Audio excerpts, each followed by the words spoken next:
ಅಂದ್ರೆ ರಾಮಕೃಷ್ಣನ ಅಂದ್ರೆ ನಾನು ಯಾಕೆ ಈ ವಿಷಯ ಹೇಳ್ತಾ ಇದ್ದೇನೆ ಅಂತಂದ್ರೆ ಇಂಥ ಆತ್ಮೀಯತೆ ಇತ್ತು.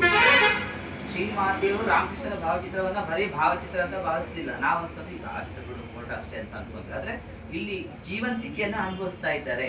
ಹೇಳಿ ಈಗ ಪ್ರಯಾಣ ಹೊರಡ್ಬೇಕಾದ್ರೆ ರಾಮಕೃಷ್ಣನ ಕರ್ಕೊಂಡು ಹೋಗ್ತಾ ಇದ್ದಾರೆ. ರಾಮಕೃಷ್ಣ ಆಲ್ರೆಡಿ ದೇಹ ತ್ಯಾಗ ಮಾಡಿ ತುಂಬಾ ವರ್ಷ ಆಗಿರುತ್ತೆ.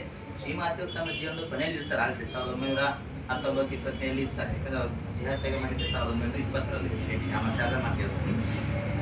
ಅಂದ್ರೆ ಈ ಪ್ರಸಂಗವನ್ನ ನೇರವಾಗಿ ನೋಡಿದಂತ ವರದ ಬ್ರಹ್ಮಚಾರಿಗಳಿಗೆ ತುಂಬಾ ಆಶ್ಚರ್ಯ ಆಗುತ್ತೆ. ಅಂದ್ರೆ ಶ್ರೀಮಾತೆ ಮತ್ತು ಶ್ರೀರಾಮಕೃಷ್ಣರ ಒಂದು ಅಪೂರ್ವವಾದ ಆತ್ಮೀಯತೆಯನ್ನು ಕಂಡು ಅವರು ಬೆರಗಾಗ್ತಾರೆ. ಇದೇ ಆತ್ಮೀಯ ಸಂಬಂಧವನ್ನು ಇನ್ನು ಬೇರೆ ಬೇರೆ ಸಂದರ್ಭಗಳಲ್ಲಿ ಗಮನಿಸಬಹುದು ಅಂತ ಹೇಳ್ತಾ ಇದ್ದಾರೆ. ಒಮ್ಮೆ ಜಗದಾತ್ರಿ ಪೂಜೆಯ ದಿನ ಶ್ರೀಮಾತೆಯವರು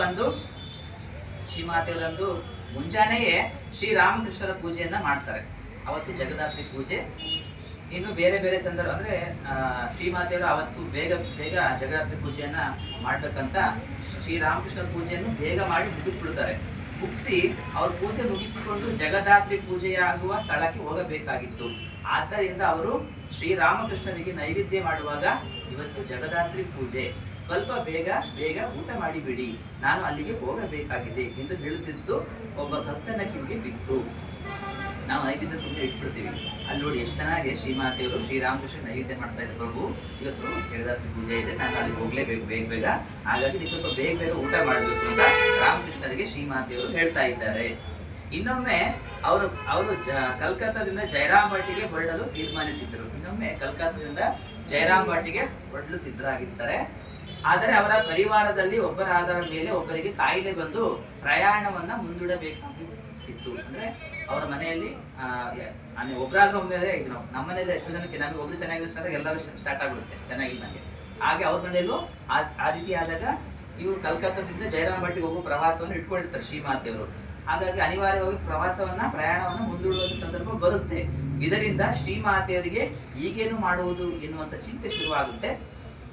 ಆದರೆ ಶ್ರೀರಾಮಕೃಷ್ಣರು ಇಚ್ಛೆ ಪಟ್ಟರೆ, ಕೃಪೆ ಮಾಡಿದರೆ ತಮ್ಮ ಪ್ರಯಾಣ ಕೈಗೂಡದೆ.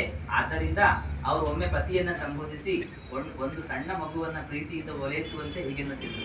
ಅಂದ್ರೆ ಅಂದ್ರೆ ಶ್ರೀರಾಮಕೃಷ್ಣರು ಇಚ್ಛೆ ಪಟ್ಟರೆ ಏನ್ ಅದಕ್ಕೆ ಭಗವಂತನ ಇಚ್ಛೆ ಆದ್ರೆ ಕೇಳ್ತಾರಲ್ಲ, ಮೂಕಂ ಕರೋತಿ ವಾಚಾಲಂ ಪಂಗುಂ ಲಂಘಯತೆ ಗಿರಿಂ ಯತ್ಕೃಪಾತಮಹಂ ಒಂದೇ ಪರಮಾನಂದ ಮಾಧವಂ ಅಲ್ವಾ. ಹೆಸರಿನಲ್ಲಿ ಸಲಗವನು ಹಿಡಿಯುವಳು ನೀನು, ಹೆಳವನನು ಗಿರಿಯ ತುದಿಗೊಯ್ಯುವಳು ನೀನು. ಹಲವರಿಗೆ ಬ್ರಹ್ಮ ಪದವಿತ್ತು, ಹಲವರನು ಭವಜಲದಿ ಸುಳಿಯೊಳಗೆ ಎಸೆಯುವಳು ನೀನು.